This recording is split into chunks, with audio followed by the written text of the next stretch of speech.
Picture this. The year is 480 BC. The Persian Empire, the mightiest force the world has ever seen, is bearing down on Greece. King Leonidas of Sparta stands at the narrow pass of Thermopylae with just 300 warriors at his back.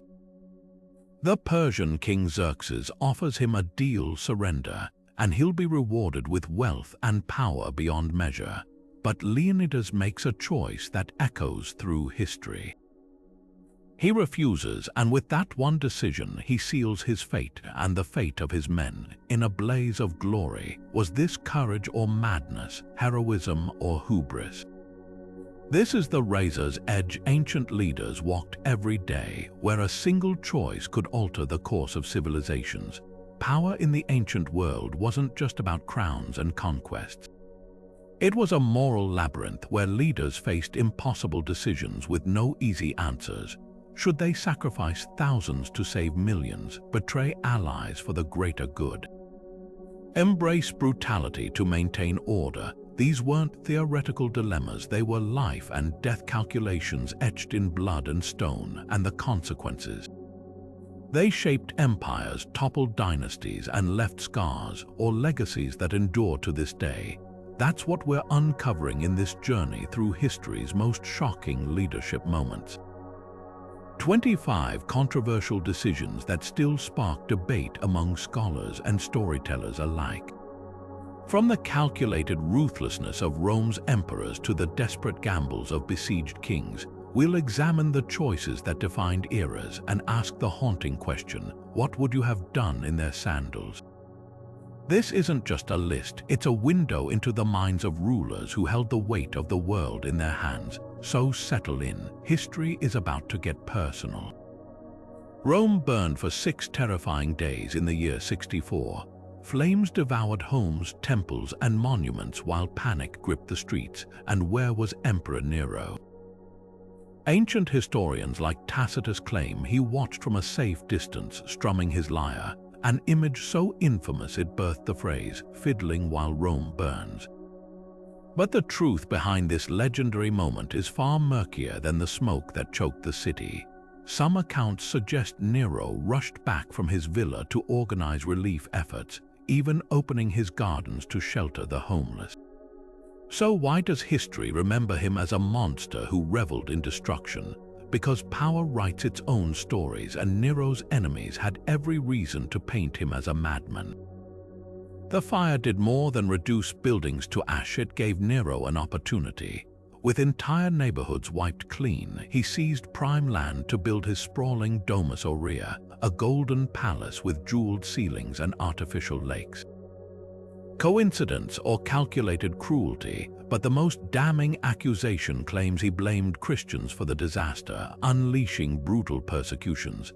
Tacitus describes horrific scenes, believers torn apart by dogs, crucified, or set alight as human torches. Yet here's the twist, many scholars argue early Christians were already unpopular scapegoats, and Nero simply exploited existing prejudices to deflect blame. Was this cold political strategy or the act of a tyrant? The line between villain and pragmatist blurs when empires crumble and leaders fight to control the narrative. What makes Nero's choices so controversial isn't just the bloodshed, it's how they reveal the machinery of power. A ruler doesn't need to light the match to profit from the flames. By reshaping truth, silencing critics, and redirecting rage, he turned catastrophe into opportunity. The Domus Aurea's ruins still stand today, a gilded monument to one man's ambition, and the countless lives trampled to achieve it. 213 BC, China's first emperor, Qin Shi Huang, stood at the apex of power, having unified warring states through blood and iron. But his greatest challenge wasn't armies, it was ideas. With a single decree, he ordered the burning of every philosophical text outside legalism, the harsh doctrine that justified his absolute rule. Scholars who resisted were buried alive. Libraries went up in smoke. It was history's first known state-sponsored book burning, an attempt to erase Confucianism's moral teachings and replace them with a single, unchallenged truth. Yet the irony, the harder Qin tried to crush these ideas, the more they thrived in secret. Legalism preached control through fear, rewarding obedience and punishing dissent. But Confucianism offered something dangerous, the idea that rulers should lead by virtue, not just force. For Qin, this wasn't philosophy, it was rebellion. So his purge wasn't just about destroying scrolls, it was about rewriting minds. Officials raided homes, seizing texts on ethics, poetry, even history itself. But like embers in a storm, the forbidden words survived. Families hid manuscripts in walls. Scholars memorized entire works, reciting them in whispers. The emperor's brutality had unintended consequences. He turned Confucian texts into sacred relics, their teachings passed down like precious heirlooms. The backlash came swiftly. Just 4 years after Qin's death, revolts exploded across China. The Han dynasty that followed didn't just restore Confucianism, they enshrined it as state doctrine for centuries. Why? Because oppression often fuels the very ideas it tries to smother. Qin's attempt to control thought reveals a timeless lesson. You can burn pages, but not principles. Today, the buried scholars are remembered as martyrs, while legalism's rigid doctrines faded into history's shadows. The emperor's greatest failure, forgetting that fire can't erase what people choose to carry in their hearts. Cleopatra's throne was never secure. At 18, she inherited a kingdom teetering on collapse, Egypt's treasury drained, its borders threatened, and its fate increasingly dictated by Rome's expanding empire. But where others saw inevitability, Cleopatra saw opportunity. Her decision to align herself with Julius Caesar wasn't just personal, it was a masterclass in political survival. When her brother Ptolemy XIII exiled her, she didn't flee to beg for mercy. She returned wrapped in a carpet, literally rolled into Caesar's presence as a gift. The audacity of it stunned even Rome's most hardened general. Overnight, she transformed from a fugitive to a queen with the most powerful man in the world at her side. But was this a stroke of genius or a pact with the devil? Rome's grip on the Mediterranean was tightening, and Cleopatra knew Egypt couldn't resist alone. By becoming Caesar's lover and bearing his son, Caesarion, she wove her dynasty into Rome's fabric. Temples across Egypt depicted her as Isis incarnate, while coins minted with Caesar's profile declared their alliance to the world. Yet the gamble carried catastrophic risks. When Caesar was assassinated in 44 BC, Cleopatra was stranded in a Rome suddenly hostile to foreign influence. She fled back to Alexandria, but the lesson was clear: tying her fate to one man's power was perilous. So when Mark Antony, Caesar's former ally, rose to dominance, she didn't hesitate to repeat the strategy, this time with even higher stakes. Antony's attraction to Cleopatra wasn't just romantic, it was ideological. Where Caesar saw Egypt as a client kingdom, Antony envisioned a partnership, a grand fusion of East and West. Their lavish courtship wasn't mere indulgence, it was theater. At the donations of Alexandria, they crowned their children as rulers of Rome's eastern provinces, a direct challenge to Octavian's authority. But this time, Cleopatra's calculations misfired. Octavian spun their alliance as a betrayal of Rome, painting Antony as a traitor enslaved by an exotic seductress. When their forces clashed at Actium in 31 BC, the defeat wasn't just military, it was narrative. Cleopatra's dream of a shared empire died with Antony's sword. Yet reducing her choices to mere romantic entanglements misses the deeper game. Every alliance was a shield against annihilation. Without Rome's backing, Egypt faced absorption or worse. But with it, she bought decades of autonomy, even luxury for her people. The tragedy isn't that she failed, it's that she came so close to succeeding. In another timeline, Caesar lives, Antony triumphs, and Egypt remains independent. But history isn't written by what could have been. Cleopatra's final act, choosing death over humiliation, wasn't surrender. It was the last move of a ruler who understood that some legacies are built not in victory but in defiance. The year 40 AD witnessed one of Rome's most bewildering spectacles. Emperor Caligula, draped in purple and flanked by his soldiers, marched them to the edge of the English Channel not to conquer a foe, but to wage war against the sea itself. With swords drawn, they stabbed at the waves, shouting curses at Neptune, the god of the oceans. Then came the climax. Caligula's men gathered seashells from the shore, declaring them the spoils of their victorious campaign. To outsiders, it seemed like the final proof of a ruler gone mad. But was this truly insanity, or a twisted stroke of political genius? Some historians argue Caligula's war was the breakdown of a mind poisoned by power. Ancient sources like Suetonius describe escalating cruelty, appointing his horse as a priest, demanding worship as a living god, and the ocean campaign fits a pattern of delusion. Yet there's another interpretation, satire so sharp it cut like a dagger. Rome's military had recently balked at invading Britain, mutinying over stormy seas and rumors of monster-filled waters. By ordering an absurd victory over the ocean, Caligula may have been mocking their cowardice. Imagine the message: if Neptune could be humiliated by mere mortals, what excuse did his soldiers have? The seashells, then, weren't trophies, they were a biting punchline, proof of how hollow their fears had been. But the darkest theory suggests this was all distraction. Caligula's reign was buckling under financial ruin and assassination plots. By staging an outlandish spectacle, he diverted attention from real crises, turning public laughter into a weapon against dissent. Roman leaders had long used theater to manipulate crowds, but Caligula took it to grotesque extremes. The ocean couldn't fight back, but senators could. If he could make Rome cheer while he stabbed the waves, who would dare question him next? The tragedy or brilliance of Caligula's stunt is that it worked for a time. The mob adored spectacle, and the elite were too bewildered to react. But humiliation, once weaponized, becomes addictive. Within months, his own guards turned on him, ending his reign in a hail of blades.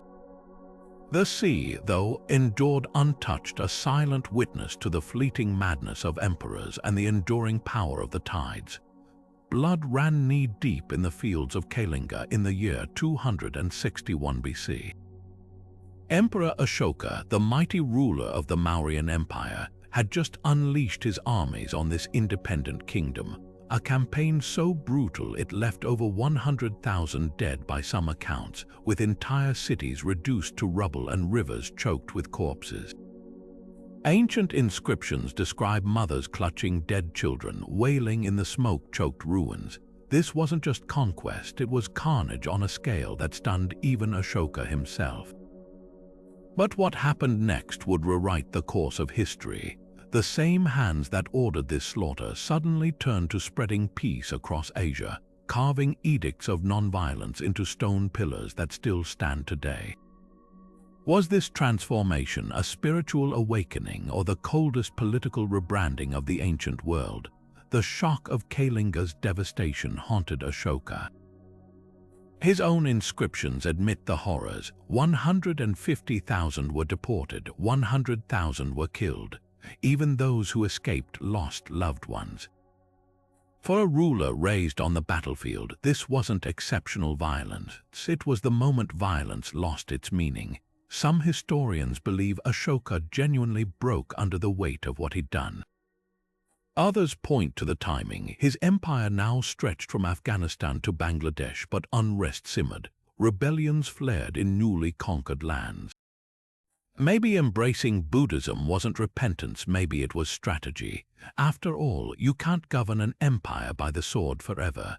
Buddhism offered Ashoka something revolutionary, a way to rule without constant war. His famous rock edicts preached tolerance, banned animal sacrifices, and even established free hospitals for humans and animals. He sent missionaries as far as Syria and Egypt, not with armies but with scrolls. The message was clear. This emperor traded spears for scriptures, yet skeptics note his peace came with ironclad control. Those edicts weren't suggestions, they were laws enforced by a network of spies called the Dhamma Mahamantras. Was this enlightenment or soft power, a change of heart, or just a change of tactics? The answer might lie in the ruins of Caligula itself. Decades after the massacre, Ashoka returned, not with soldiers but with engineers. He built irrigation systems, planted mango groves, and funded Buddhist monasteries where blood once soaked the soil. The man who once measured victory in corpses now measured it in wells dug and roads paved. Whether driven by guilt or cunning, one thing's certain: Ashoka understood that true power isn't just about taking lives, it's about shaping how history remembers you. 2,000 years later, India's national emblem still bears his words: "Truth alone triumphs, not conquest, not terror, a lesson carved in stone and paid for in blood." Snow choked the mountain passes, and the wind howled like a wounded beast. It was the autumn of 218 BC, and Hannibal Barca was about to do the unthinkable: lead an army of mercenaries, cavalry, and 37 war elephants across the towering Alps into the heart of Rome's territory. The Carthaginian general wasn't just challenging geography, he was gambling with the lives of his men in a move so audacious, it would either break Rome's spirit or become a footnote in history as a spectacular disaster. But Hannibal didn't see risk, he saw opportunity. If he could strike Italy directly, bypassing Rome's naval dominance, he could turn the entire war with a single, terrifying blow. The question wasn't whether the Alps could be crossed, it was whether the cost would be worth the chaos it unleashed. The casualties were staggering. Ancient historians like Polybius describe men slipping into icy ravines, pack animals freezing mid-step, and elephants unable to grip narrow paths plummeting to their deaths. By some estimates, Hannibal lost nearly half his forces before ever facing a Roman legion. But here's what his critics often miss: those losses were calculated.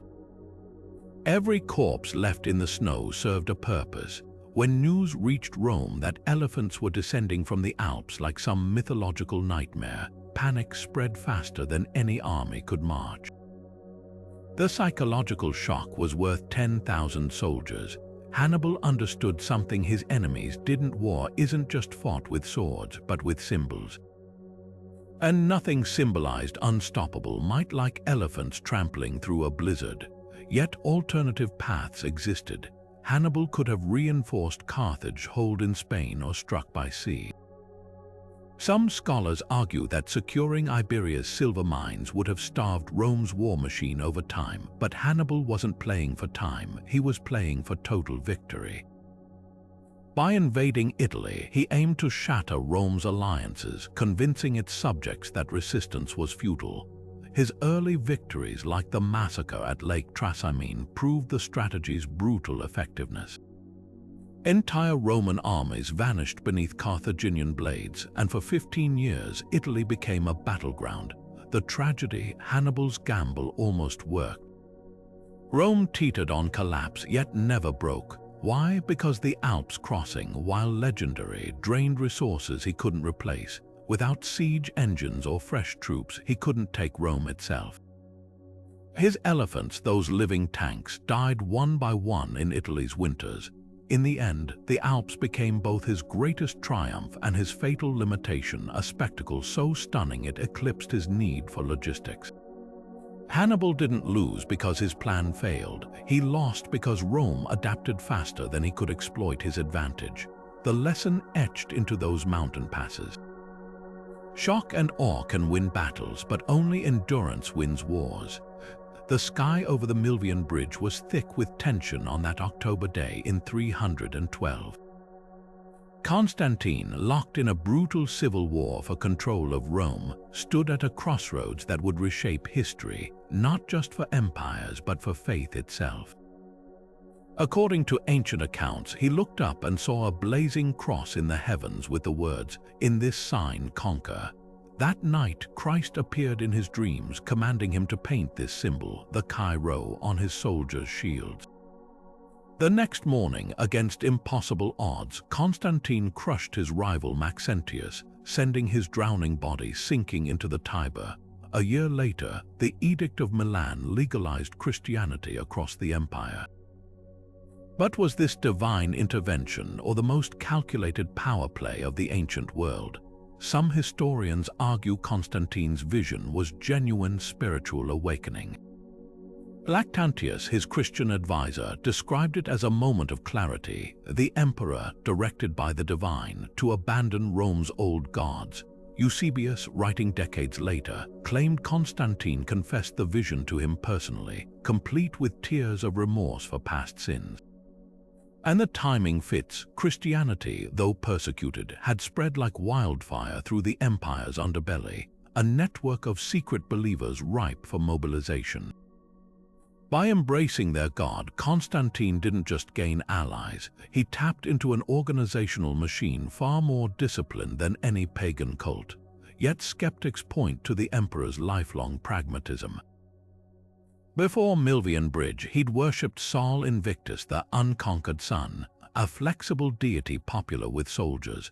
The Chi Rho symbol, it conveniently merged Christian imagery with solar iconography, allowing his troops to interpret it as they wished.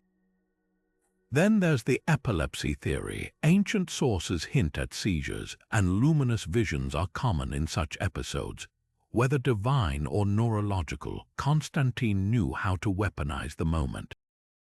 By delaying baptism until his deathbed, he kept one foot in both worlds, sanctioning Christian churches while still minting coins with Apollo's face. The true genius of his decision wasn't theology, it was unity. Rome had bled through a century of civil wars, its identity fractured. Christianity offered something revolutionary, a single narrative binding Britons to Egyptians, rich to poor. But Constantine's conversion wasn't altruism. At the Council of Nicaea in 325, he summoned bishops not to debate doctrine, but to enforce it, banishing dissenters with the same iron fist he'd used on military rivals. The cross, once a symbol of persecution, now gleamed on imperial banners as the empire's new battle standard. Divine or not, the Milvian Bridge vision became something far more powerful, a story. And in that story, Constantine wasn't just an emperor. He was God's chosen instrument, rewriting 7 centuries of Roman tradition with a single night's vision. The question isn't whether he believed, it's whether belief ever mattered more than results. The streets of Thebes buzzed with confusion in the 14th century BC as workers chiseled the names of gods from temple walls. Amun-Ra, Osiris, Isis, centuries of devotion erased under royal decree. Pharaoh Akhenaten had declared war on Egypt's entire pantheon, replacing millennia of tradition with worship of a single deity, Aten, the radiant sun disk. Overnight, the most religiously conservative civilization on Earth became the world's first monotheistic state. But was this spiritual enlightenment or a dictator's vanity project disguised as divine revelation? Akhenaten didn't just change gods, he rewrote reality.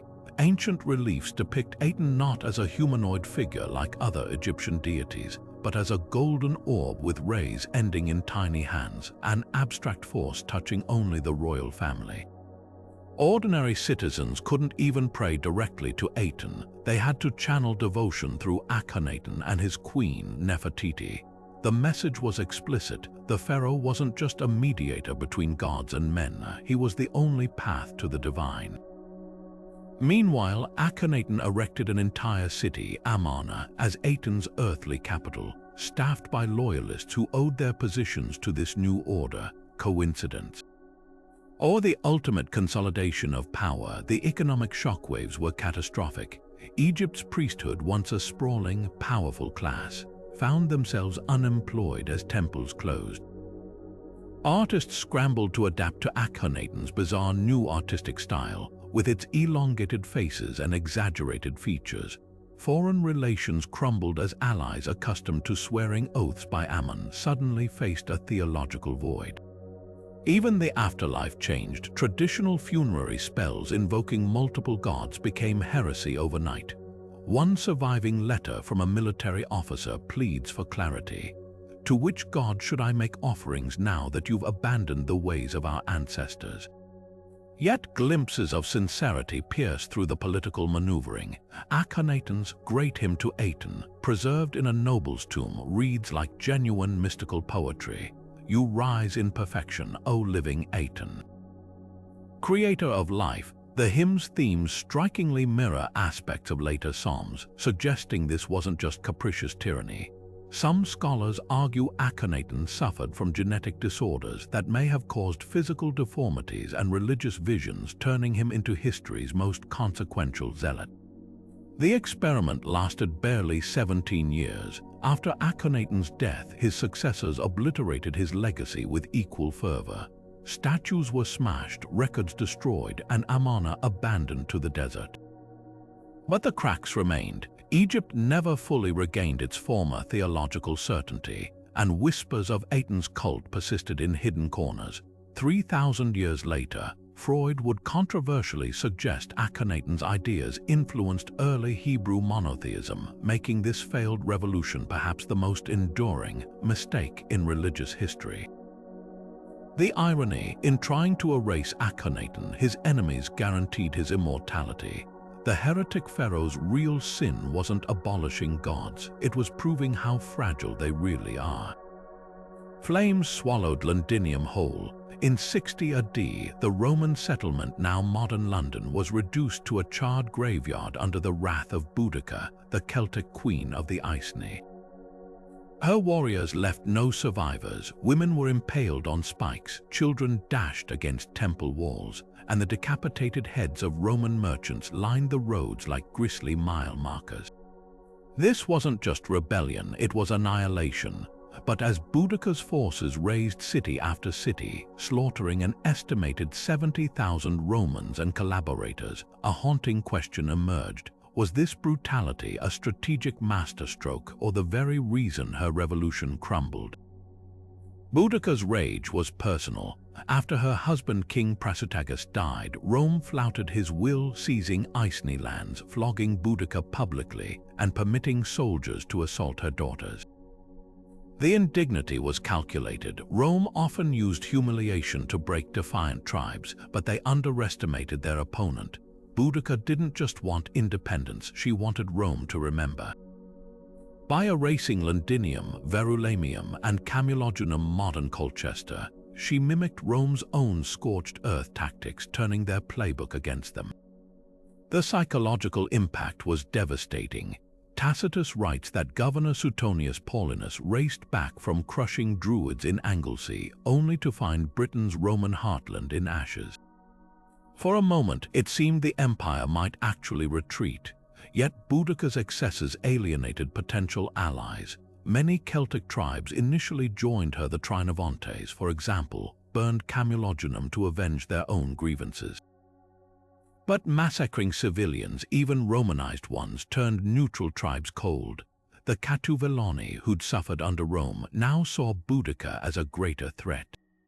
And when Suetonius finally cornered her forces at Watling Street, his outnumbered legions stood on defensible ground while Boudica's massive but disorganized horde, crammed with families and wagons, became their own undoing.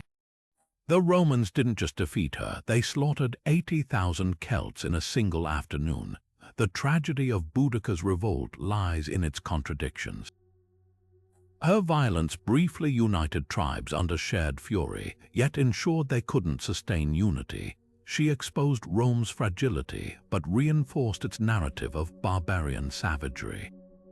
Most damningly, her tactics ignored a hard truth. Rebellions succeed by winning hearts, not just battles. Within a generation, Londinium rose taller than before, while Boudica faded into legend, a symbol of resistance so fierce it consumed itself. The lesson etched into those smoldering ruins: fury can topple cities, but only strategy builds empires. The Hippodrome of Constantinople was meant for chariots, not corpses. Yet on that January day in 532, Emperor Justinian turned the grand arena into a slaughterhouse. What began as a protest over unfair taxes and political corruption, common grievances in any era, exploded into the Nika riots, named for the rallying cry Nika, meaning conquer. For 5 days, the city burned as rival factions of blues and greens, usually at each other's throats, united against the throne. Buildings collapsed, fires raged, and a rival emperor was even crowned in the chaos. Then Justinian made a decision that would stain his legacy forever. Instead of negotiating, he sent his general Belisarius to seal the hippodrome's exits and unleash the imperial army. By dawn, 30,000 citizens lay dead in the sand. Historians still debate, was this ruthless efficiency or the moment Byzantium's cracks began to show? Justinian's calculus was chillingly precise. The rioters had already torched half the city, including the original Hagia Sophia. With rebels proclaiming a new emperor, hesitation meant death, but his solution revealed a deeper philosophy. Power to Justinian wasn't about love, it was about fear. The massacre worked, order was restored, his rivals annihilated, and the message echoed across the empire. Defiance would be met with absolute, annihilating force. Within weeks, construction began on a new Hagia Sophia, its soaring dome a physical testament to his unbroken authority. For the next 3 decades, no uprising dared challenge him. By that measure, the bloodshed bought stability, yet the cost was invisible but corrosive. Procopius, Justinian's own historian, wrote scathingly in his secret Anecdota of an emperor who delighted in human suffering. The Nika massacre didn't just kill protesters, it severed the fragile bond between ruler and ruled. Future rebellions might have been crushed, but so was trust. Justinian's later wars bankrupted the treasury, and his beloved Hagia Sophia, for all its grandeur, became a monument to excess as much as faith. The riots had exposed real grievances, tax oppression, elite corruption, that were buried under bodies instead of addressed. Most revealing is what happened after Justinian. Though his reign saw Byzantium's territorial peak, the empire soon contracted, plagued by unrest his successors couldn't control. The Nika response set a precedent, violence as first resort, not last. When later emperors faced crises, they reached for swords instead of solutions, accelerating decline. Justinian proved you could rule through terror, but not forever. The hippodrome's ghosts whispered a warning even golden domes couldn't silence. Fear might keep power, but only justice keeps empires. Emperor Wu of Han had conquered kingdoms, crushed rebellions, and expanded China's borders farther than any ruler before him. Yet by his late 50s, none of it mattered because death was coming. The most powerful man in Asia became consumed by a single, desperate question. How could he avoid the grave? His solution, alchemy. Not the scholarly kind, but a frantic obsession that would beggar his empire and poison his body. Court records describe a monarch who spent fortunes on immortality elixirs, including potions laced with liquid mercury, a substance we now know as deadly neurotoxin. But to Wu, it was the divine nectar of the gods. The tragic irony, his quest for eternal life likely shortened it. This wasn't just eccentricity, it was state policy. Emperor Wu transformed China's bureaucracy into an alchemical workshop, appointing Fangxi mystical recipe masters as high-ranking advisors. These charlatans peddled increasingly dangerous concoctions, gold dissolved in wine, to make the flesh incorruptible, powdered jade to purify the soul, and worst of all, cinnabar mercury mixtures that promised to untether the spirit from mortal decay.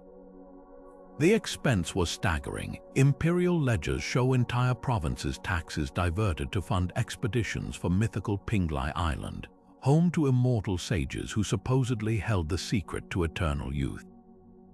Ships vanished, men died, and the treasury bled, all for a fairy tale. The psychological toll was profound. As Wu aged, his paranoia grew. He ordered the execution of alchemists whose potions failed, only to hire new ones with even wilder claims. One account describes him drinking mercury-laced wine while sitting before bronze mirrors, convinced he could see his own reflection growing younger. Meanwhile, the real empire suffered. Peasant revolts erupted over crushing taxes imposed to fund his obsession.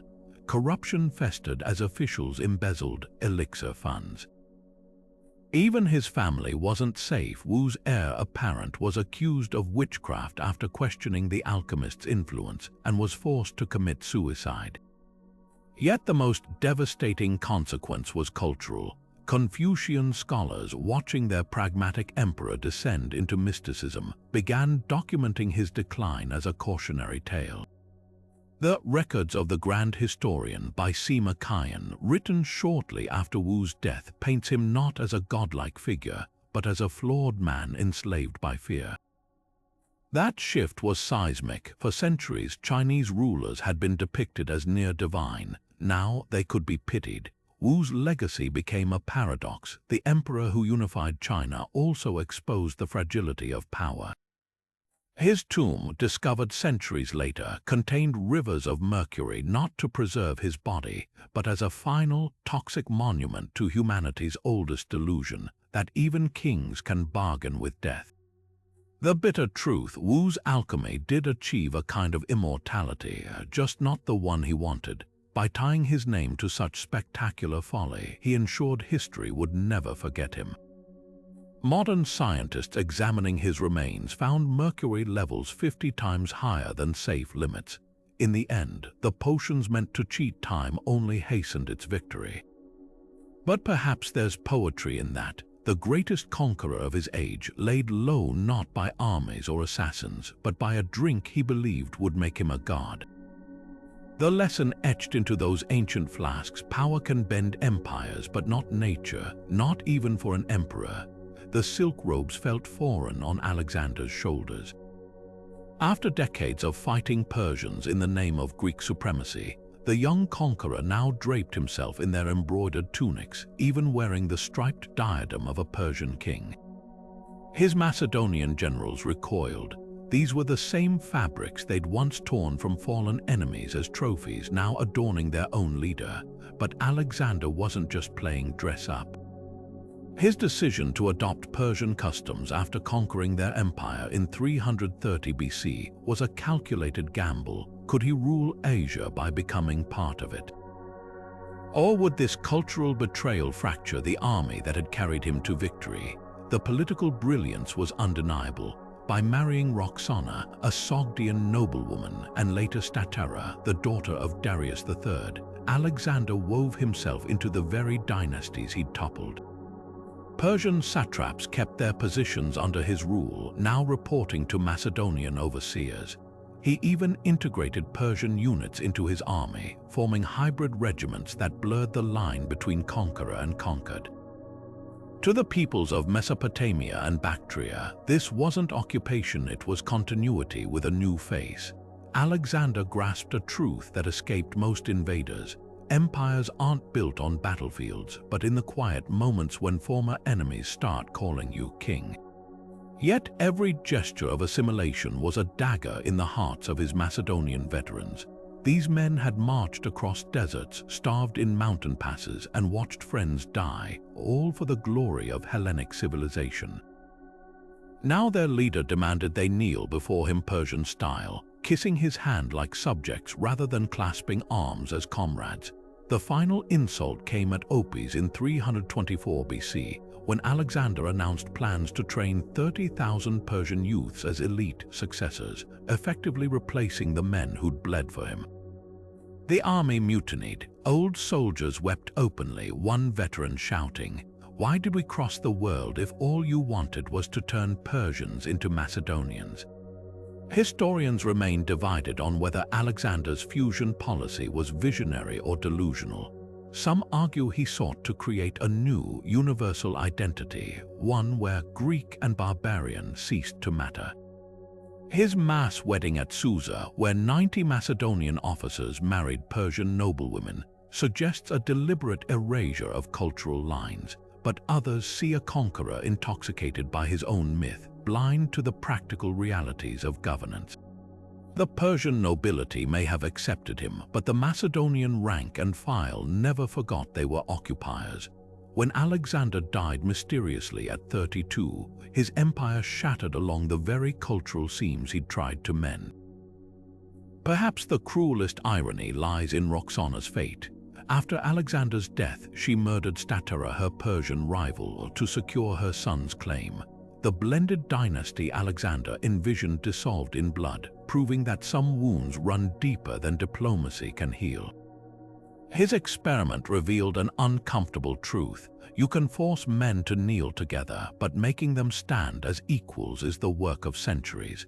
The real legacy of Alexander's Persian fusion wasn't unity. It was the revelation of how fragile unity truly is. The river Rubicon wasn't deep or wide, but its muddy waters might as well have been an ocean. On that frigid January night in 49 BC, Julius Caesar stood on its northern bank with a single legion at his back, staring south toward Rome. The Senate's ultimatum was clear: disband his army and return as a private citizen, or be declared an enemy of the state. Caesar paused just long enough to murmur the famous words, "The die is cast," before ordering his troops forward. With that first splash into the shallows, he shattered 5 centuries of Roman law in an act so brazen. It birthed a phrase we still use today: crossing the Rubicon. But was this a tyrant's power grab or the desperate move of a man backed into a corner? The legal case against Caesar was airtight. By Roman tradition, governors had to disband their armies before re-entering Italy, a safeguard against military coups. But Caesar wasn't just any general. Over 8 years in Gaul, he'd forged a battle-hardened legion personally loyal to him, not Rome. His enemies in the Senate, led by the aristocratic Cotto, saw a ticking clock. Once Caesar's governorship expired, he'd return to prosecute them for corruption.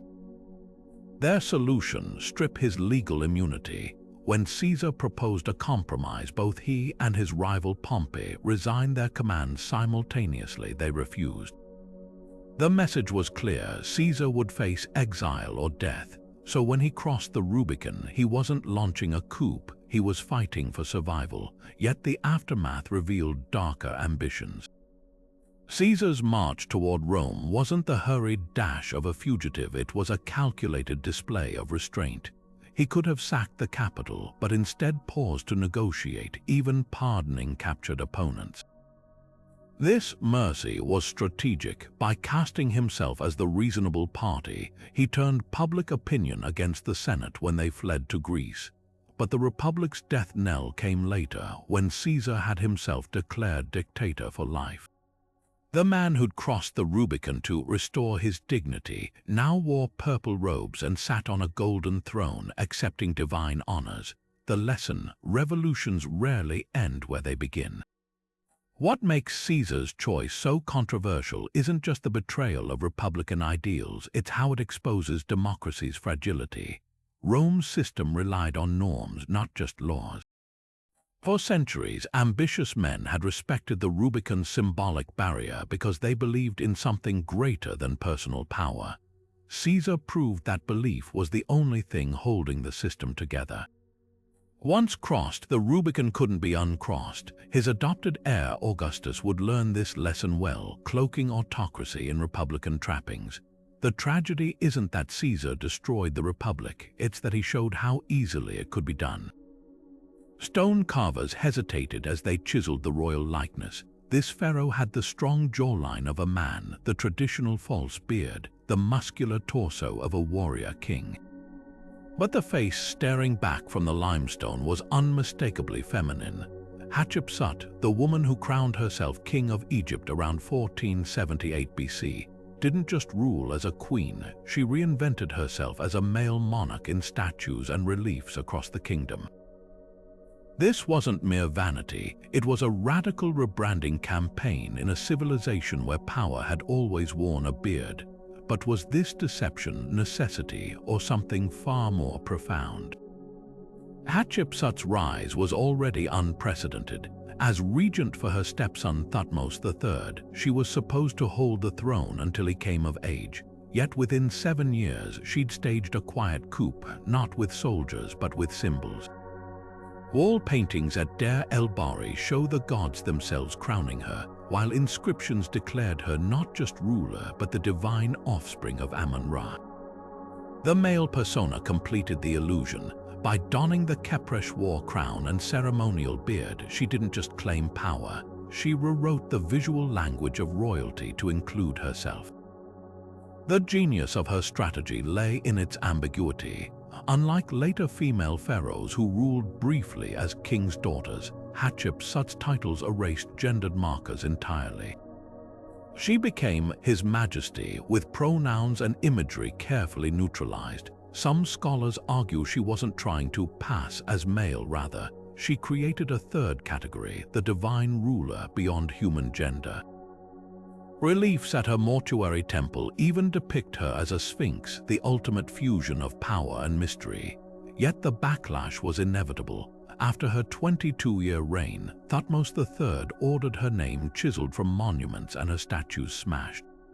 For over a century, historians assumed this was vengeance against a usurper, but recent discoveries suggest a more nuanced motive.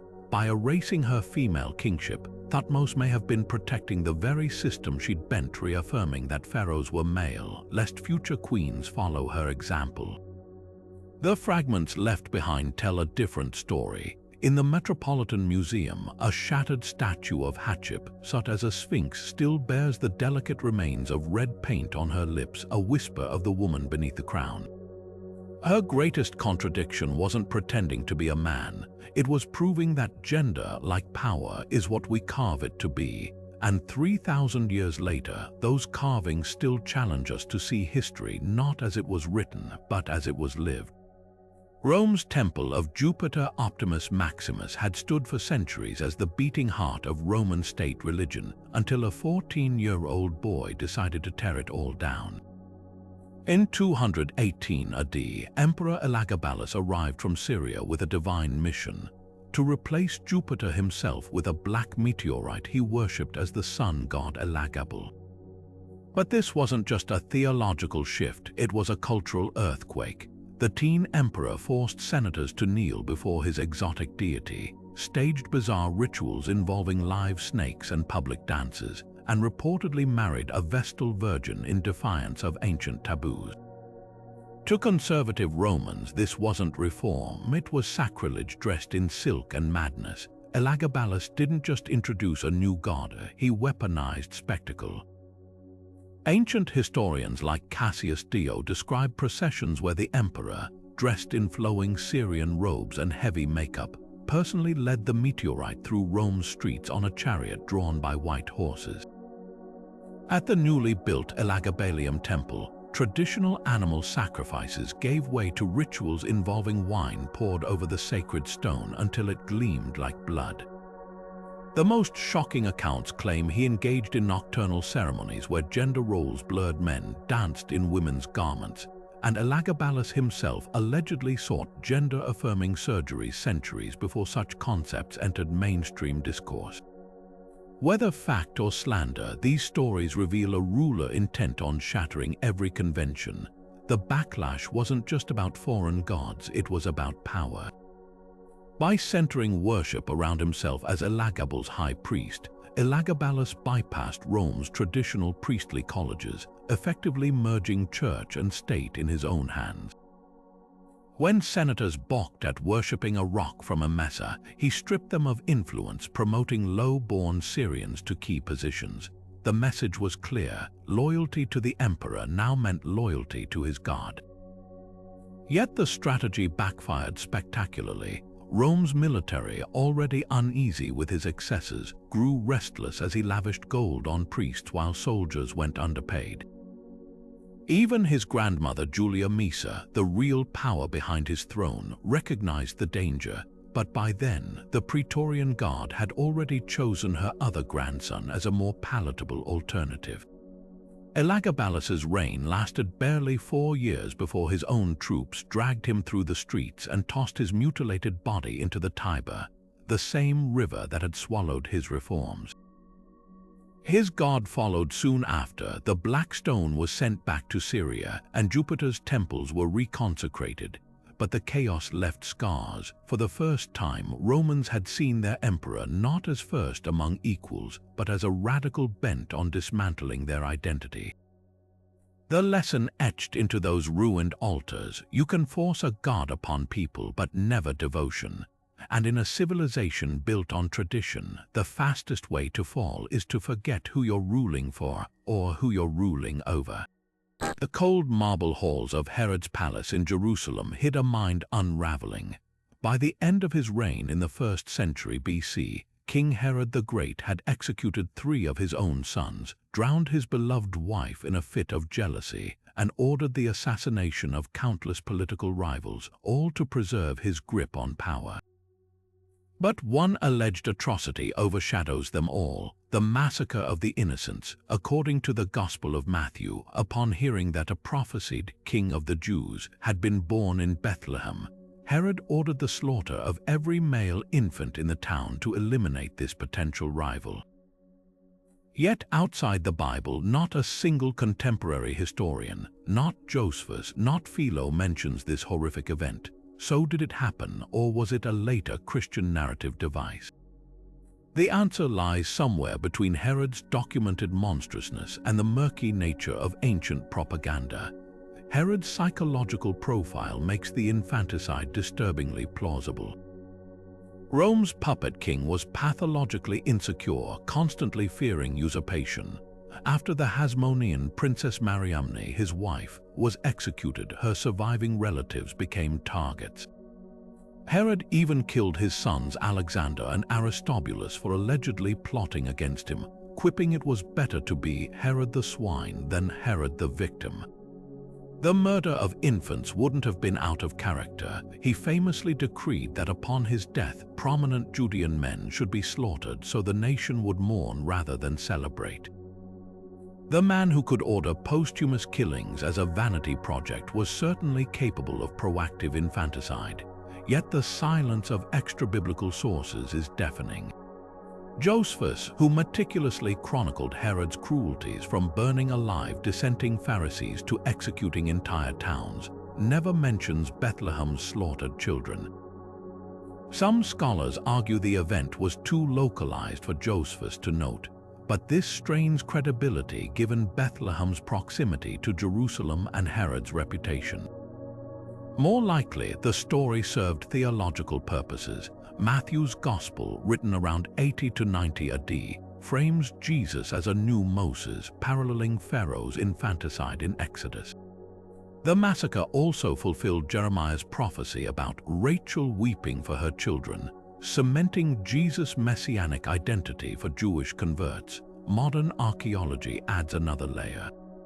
Herod's reign saw Bethlehem shrink to a village of perhaps 300 people. Demographers estimate fewer than 20 male infants would have lived there at any time. A tragedy, yes, but not the empire-shaking event later art depicted. This scale explains why Rome might ignore it. Herod's routine brutality dwarfed such a minor crime. The chilling truth: for a king who murdered his own heirs, a handful of peasant babies wouldn't even register as noteworthy. What makes this decision so controversial isn't just the horror, it's how power distorts memory.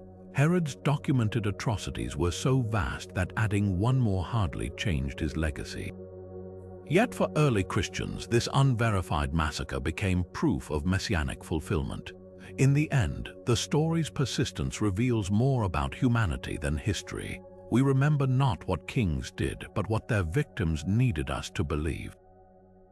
The roar of the crowd should have been beneath him, yet there stood Emperor Commodus in the Colosseum's blood-stained sand, dressed not in imperial purple but a gladiator's lion skin cloak, raising his gilded sword to the adoring masses. By the year 190, Rome's ruler had abandoned the Senate for the arena, declaring himself the reincarnation of Hercules while forcing senators to address him as Felix, the Lucky One. But this was no mere eccentricity. Commodus's gladiatorial obsession wasn't just degrading the throne, it was dismantling 4 centuries of imperial tradition in real time. The scale of his delusion was staggering. Ancient historians like Cassius Dio recount how Commodus would enter the arena draped in animal pelts, personally slaughtering hundreds of beasts in single exhibitions: ostriches, lions, even elephants, before turning his blade on disabled prisoners dressed as mythical monsters. These weren't battles, they were carefully staged pageants where the emperor's victories were as predetermined as the outcomes in his coin tosses. What made the spectacle truly dangerous wasn't the violence, it was the rewriting of reality. When Commodus renamed Rome Colonia Commodiana in 192, declaring the entire city his personal fiefdom, he didn't just insult tradition, he severed the symbolic contract between ruler and ruled. Behind the theatrics lurked a brutal political calculus. By casting himself as Hercules reborn, Commodus bypassed the Senate's authority entirely, deriving legitimacy directly from the mob's cheers.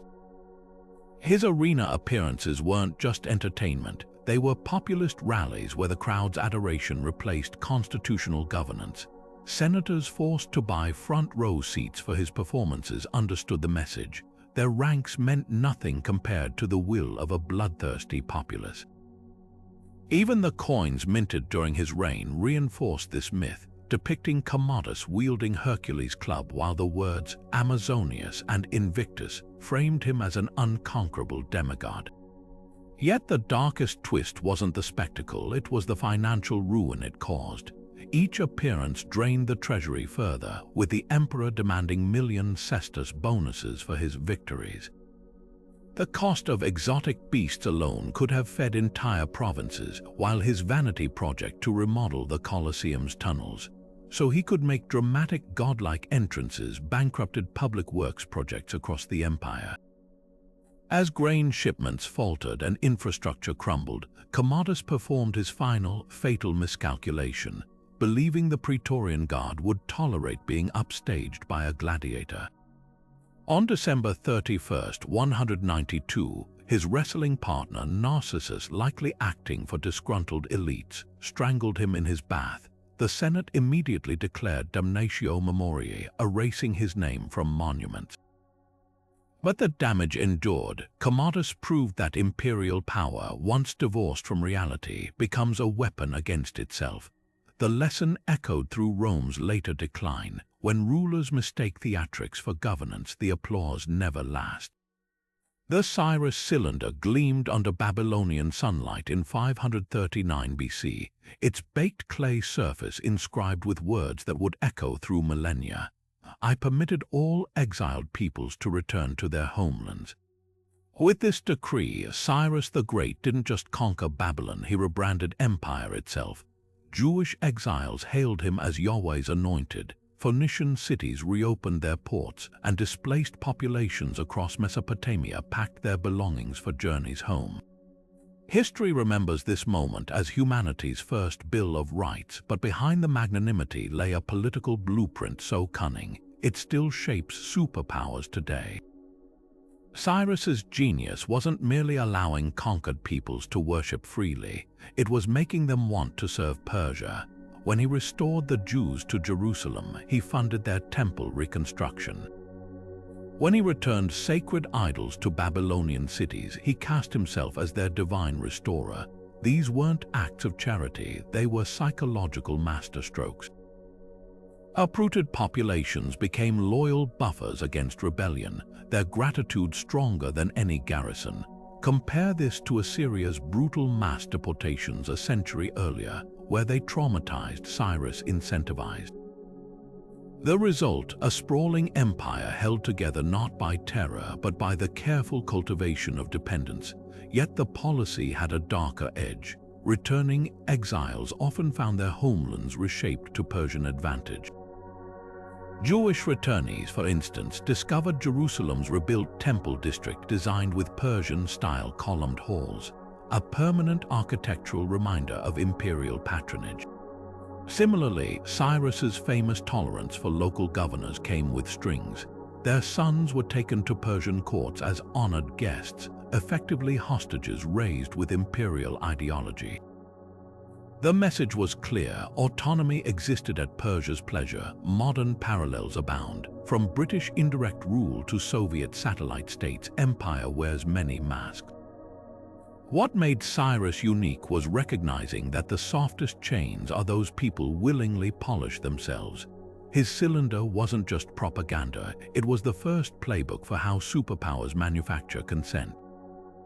The exiles who kissed his feet weren't wrong to call him liberator, but neither were the historians who noted Persia's borders expanded further under his merciful reign than any conqueror before him. True power doesn't just break resistance, it convinces the conquered they're better off kneeling. The waves breaking against Capri's cliffs carried whispers of scandal back to Rome. In 26 AD, Emperor Tiberius, once Rome's stern military commander, shocked the empire by abandoning the capital for a secluded villa perched above the Tyrrhenian Sea. For the next decade, he ruled from this sun-drenched fortress, leaving senators to debate empty air while rumors spiraled. Orgies in hidden grottos, executions ordered via coded notes, even children trained as minnows to nibble at his flesh in the island's pools. But beneath the salacious gossip lay a more pressing question. Was this the unraveling of a paranoid mind, or the calculated move of a man who'd seen too much? Tiberius's retreat wasn't impulsive, it was the culmination of a lifetime of political poison.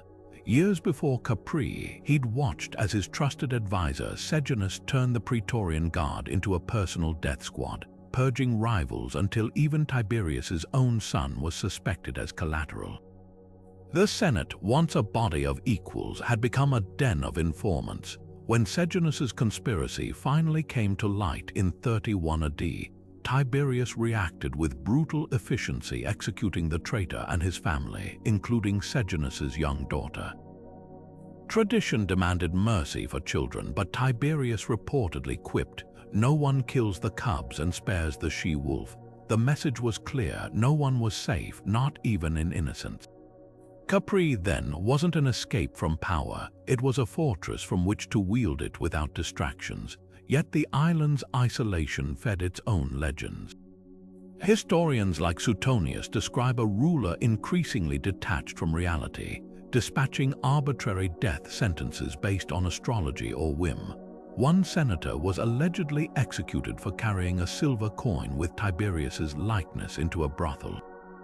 Another starved to death after the emperor forgot to lift a house arrest order.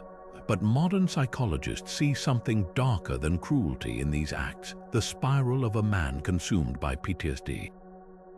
Before his reign, Tiberius had endured 8 years of self-imposed exile on Rhodes after falling out with Emperor Augustus. Now history repeated not as tragedy but as pathology. The boy who'd been paraded through Rome as Augustus's heir only to live in his shadow had become a ghost haunting his own empire. The financial records tell a different story. Far from neglecting governance, Tiberius's Capri years saw the treasury flourish. He refused costly conquests, stabilized grain supplies, and left Rome with a surplus of 3 billion sesterces, proof that absentee rule could be fiscally sound. Even his infamous pleasure villas doubled as strategic nerve centers. From Capri's heights, couriers could reach Rome in hours, while the treacherous sea approach made assassination attempts nearly impossible. The real scandal: Tiberius wasn't shirking duty, he was redefining it. In an age where emperors were expected to perform like actors in the forum, his withdrawal was the ultimate heresy, power exercised silently from afar. The truth likely lies in the fractures between these extremes. Tiberius didn't flee to Capri, he retreated there like a wounded animal to its den. His reign began with promise, military reforms, disaster relief, and stability after Augustus's turbulent final years. But each betrayal, each conspiracy left him more convinced that Rome itself was the enemy. By the end, even his biographers pitied him. He hated everyone, wrote Tacitus, and everyone hated him. The final irony: in trying to escape his paranoia, Tiberius became the very monster his enemies feared, a shadow emperor whose legacy was written not in laws or monuments, but in the shivers his name evoked. Capri's villas still stand today, their crumbling walls a testament to power's oldest lesson. You can rule an empire from a paradise, but you can't outswim your own darkness. The royal decree from Memphis would have seemed laughable if it weren't deadly serious. Somewhere around 2200 BC, Pharaoh Pepi II of Egypt's 6th dynasty dispatched an expedition deep into Central Africa with one bizarre mission: capture a dancing pygmy for his entertainment. Ancient inscriptions describe the king's childlike delight when the expedition succeeded, boasting how the tiny performer danced like the gods for his pleasure. But this wasn't just royal whimsy, it was a symptom of something far more dangerous. While drought parched the Nile and provincial governors grew restless, Egypt's longest reigning ruler was fixated on exotic pets and foreign curiosities. His most infamous companion, a sacred baboon that reportedly dined at his table, wore golden bracelets and allegedly influenced state decisions. What began as eccentricity soon became an empire's unraveling. Pepi's obsession with the exotic wasn't unique. Old Kingdom pharaohs had long imported luxury goods from Punt and Nubia. But where his predecessors sought incense and gold to adorn temples, Pepi prioritized personal amusement. The dancing pygmy incident, documented in the autobiography of expedition leader Harkaf, reveals the staggering resources wasted: armed escorts, months of travel through lion-filled savannas, and even a letter from the young pharaoh, who may have been only 6 at the time, demanding the pygmy be protected, lest he fall in the water. Meanwhile, famine relief scrolls from the same period show entire villages begging for grain. The contrast couldn't be starker: a ruler so detached from his people's suffering that he treated human beings as collectibles. The baboon, though, became the ultimate symbol of misplaced priorities. Sacred to Thoth, the god of wisdom, these primates had long held ceremonial roles in temples. But Pepi blurred the line between sacred symbol and spoiled pet. Tomb paintings show the animal perched on royal furniture, while priestly accounts grumble about it disrupting rituals by screeching during solemn ceremonies. The most damning rumor that Pepi consulted the baboon as an oracle, interpreting its screeches as divine guidance. Whether true or not, the perception alone eroded confidence in the throne. When governors in Elephantine stopped sending tribute and Delta nomarchs began acting as independent rulers, they justified their defiance by mocking a king who heeded monkeys over men. Historians debate whether Pepi's 94-year reign, the longest in human history, was a blessing or a curse. Early on, his rule saw prosperity, trade flourished, and his mother Ankisen, Pepi II's regency, stabilized the kingdom. But longevity bred stagnation. As Pepi aged, his court became an echo chamber of sycophants indulging his eccentricities while the bureaucracy decayed. The very system meant to sustain him, a divine kingship reliant on mad cosmic order, collapsed under the weight of his disinterest. Provincial leaders, once loyal, now saw Memphis's weakness as their opportunity. By the time Pepi died, Egypt was fracturing into what scholars call the First Intermediate Period, a dark age of famine and civil war. The irony lingers in the archaeological record. While Pepi's pyramid at Saqqara still stands, though crumbled, it's the baboon's golden collar in the Cairo Museum that captures visitors' imaginations. A ruler who believed himself a living god is remembered not for conquests or monuments, but for the animal that outshone his humanity, the lesson etched into those gilded trinkets. No empire falls from external blows alone, it rots from within, one frivolous decision at a time. And sometimes the sound of that collapse isn't the crash of temples, but the chatter of a spoiled primate climbing over a crumbling throne. The river Pactolus still glitters with flecks of gold today, a shimmering clue to one of history's most haunting cautionary tales. According to legend, King Midas of Phrygia was granted a divine favor: anything he touched would turn to gold. At first, it seemed a dream until he embraced his daughter and watched her transform into a lifeless statue.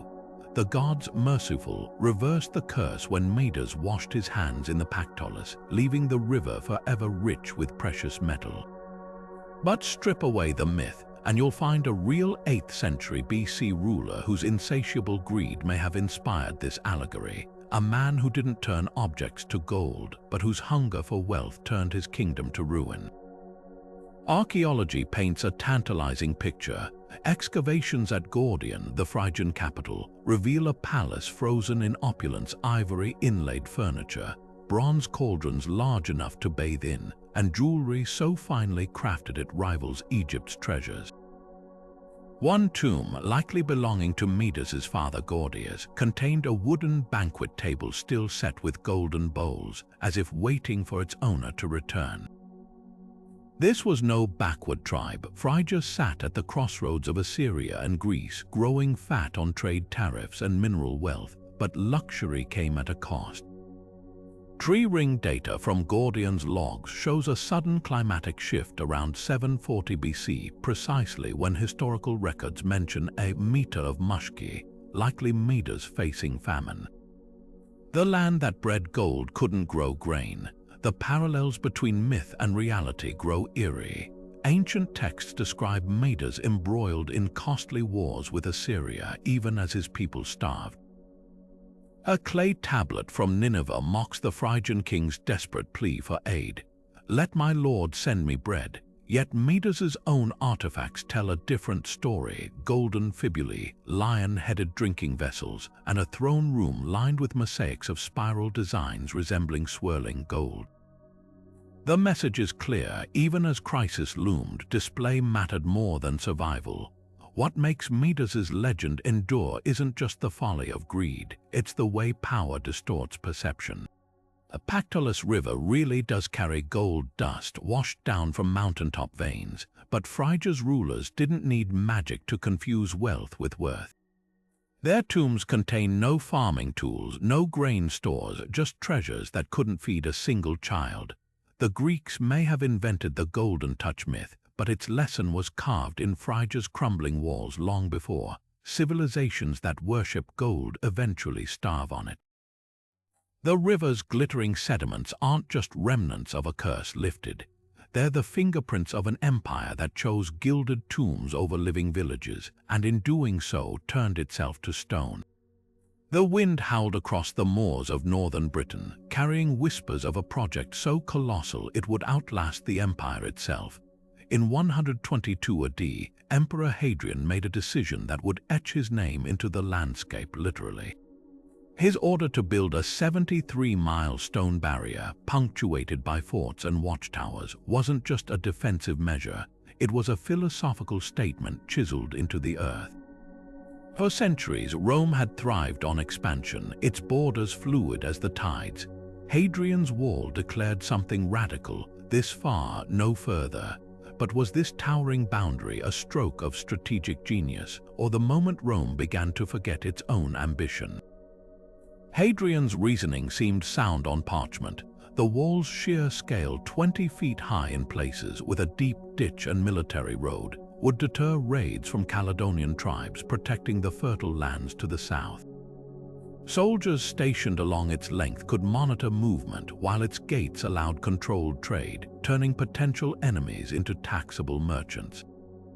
Archaeologists still uncover ancient receipts at Vindolanda Fort, revealing a bustling economy where leather shoes and beer barrels crossed freely. Proof the wall wasn't just a barricade but a customs checkpoint.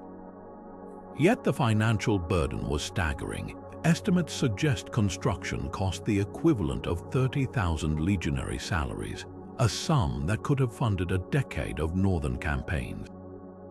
The psychological impact, though, cut deeper than any sword. For the first time, Rome acknowledged territory it wouldn't or couldn't claim. The wall became a self-fulfilling prophecy. By defining a limit, it created one. Legionaries who once trained for open field battles now patrolled fixed positions, their martial ethos dulling like blades left in sheaths. Meanwhile, the tribes beyond the wall, once fragmented, found unity in resisting this arrogant divide. One altar discovered near the barrier bears a telling inscription: to the gods of the land beyond. Even Rome's soldiers sensed they were guarding not just a border, but a rift between worlds. Modern parallels abound. From the Great Wall of China to the Maginot Line, history shows that walls often fail not because they're breached, but because they breed complacency. Hadrian's frontier did reduce small-scale raids, but at what cost? Within a generation, his successor Antoninus Pius abandoned the wall temporarily, pushing north to build the shorter, less sturdy Antonine Wall. The lesson was clear: stagnation invites decline. By the 3rd century, the wall became a sieve, its garrisons under strength as Rome's crises multiplied elsewhere. Yet the wall's greatest irony lies in its afterlife. Where Roman ambition faltered, legend flourished. Medieval monks spun tales of giants building its stones, while Arthurian lore wove it into myths of fallen kingdoms. Today, hikers trace its path not as a symbol of division but of endurance, a monument not to the empire's limits but to its stubborn refusal to vanish entirely. The stones whisper a paradox: sometimes the things we build to keep others out end up fencing us in. Hadrian wanted a monument to order. He left behind a question etched in mortar. Can a civilization thrive once it stops reaching for the horizon? The waves of the Hellespont raged like an unruly beast in the spring of 480 BC, tearing apart the painstakingly constructed pontoon bridges that were meant to carry King Xerxes' army into Greece. For 7 days, his engineers had labored to bind the narrow strait with flax and papyrus cables, only to watch the storm reduce their work to splinters. Then came the order that would echo through history: 300 lashes for the rebellious waters, along with a pair of shackles thrown into the depths as punishment. To modern ears, it sounds like the tantrum of a deranged tyrant, but in the world of ancient kingship, this spectacle was anything but irrational. Xerxes understood something fundamental about power: it had to be performative to be absolute.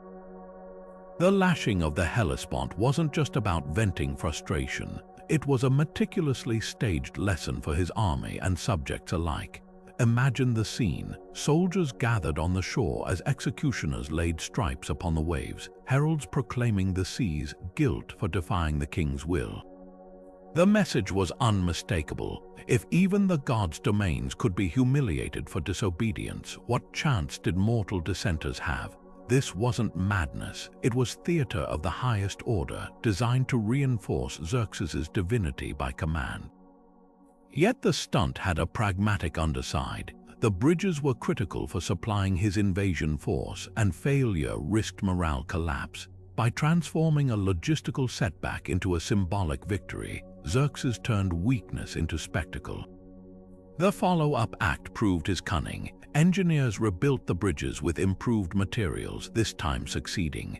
When the army finally crossed, they did so under the shadow of Xerxes' golden throne perched atop a cliff, a living monument to the king who'd tamed nature itself.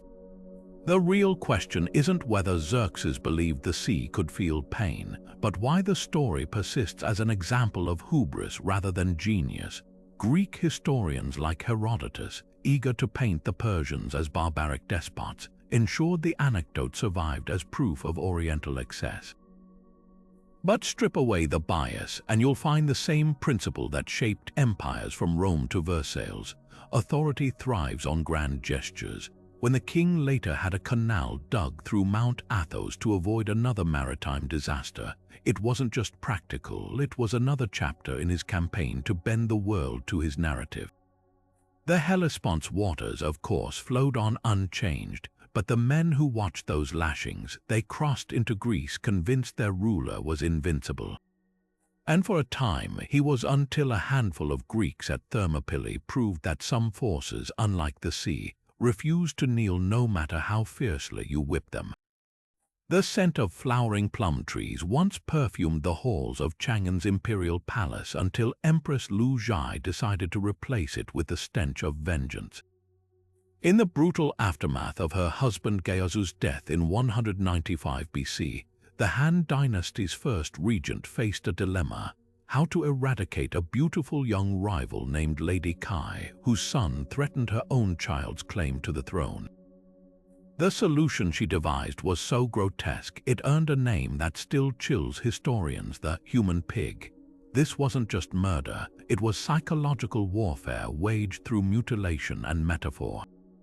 First came the systematic dismantling of Lady Kai's humanity. Historical records describe Lu ordering her rival's limbs amputated, eyes gouged out, and tongue severed before tossing the mutilated woman into a palace cesspit. The horror wasn't in the suffering alone, it was in the symbolism. By transforming a concubine into something neither human nor animal, Lu turned her victim into a living warning. Courtiers who peered into that dark pit didn't just see a broken woman, they saw the fate awaiting anyone who crossed the Empress Dowager.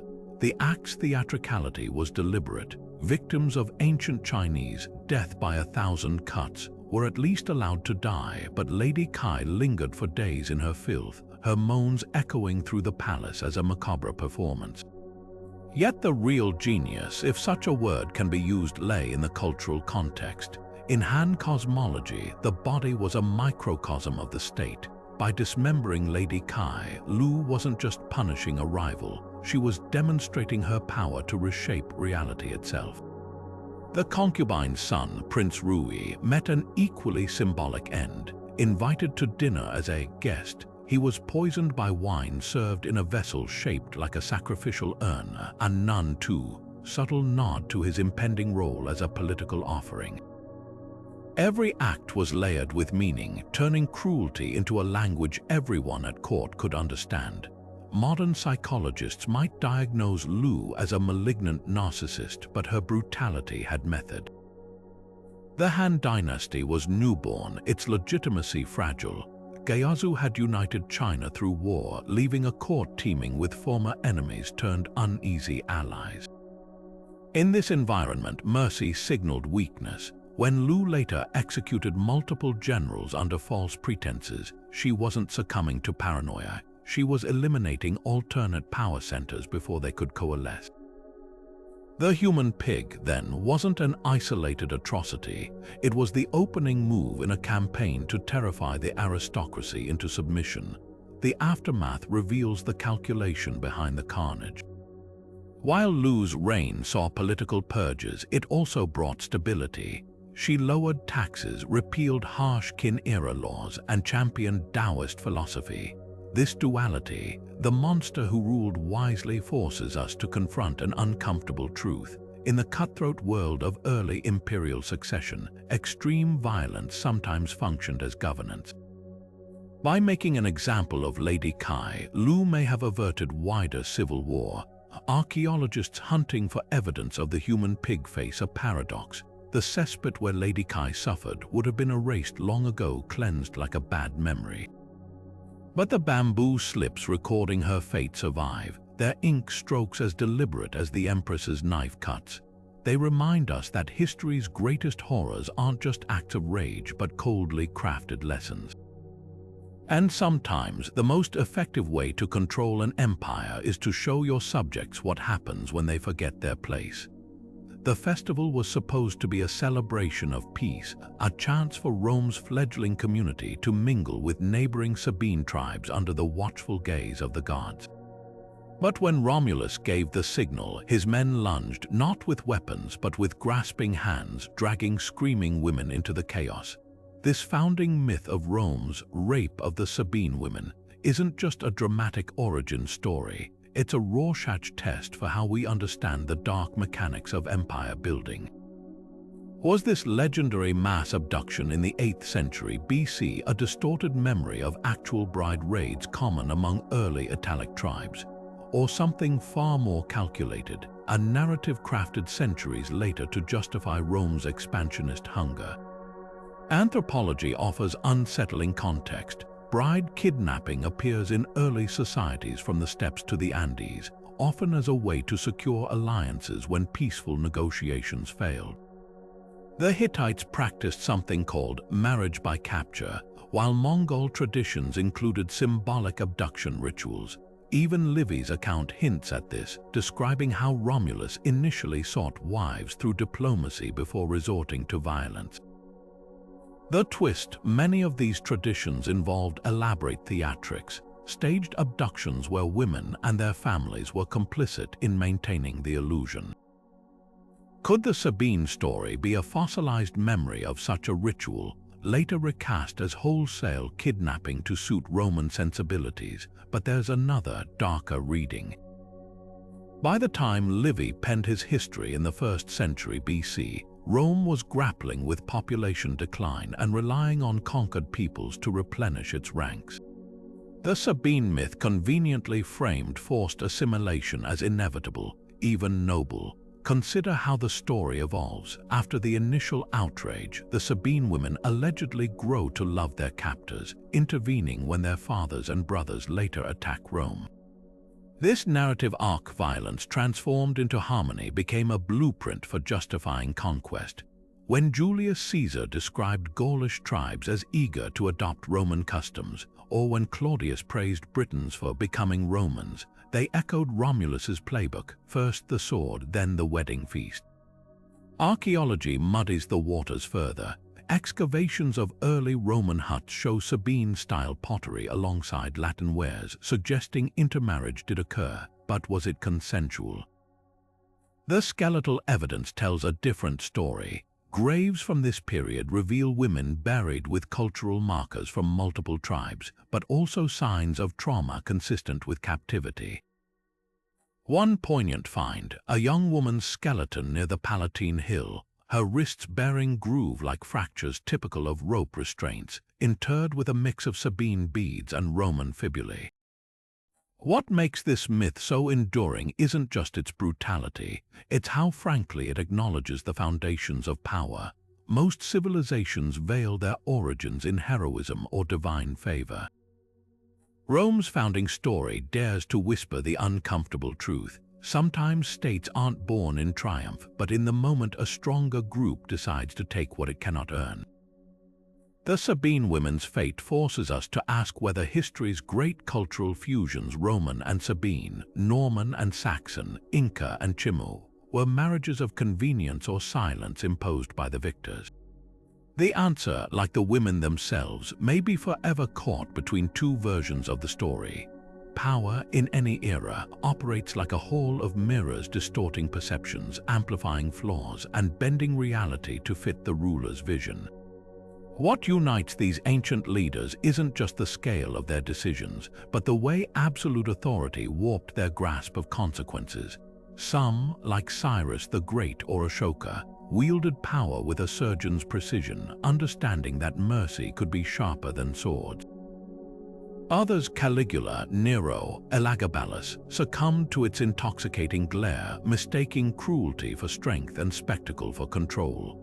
Yet the most fascinating cases lie in between, rulers like Cleopatra or Constantine, whose choices blur the line between survival and ambition, leaving us to wonder where strategy ended and ego began.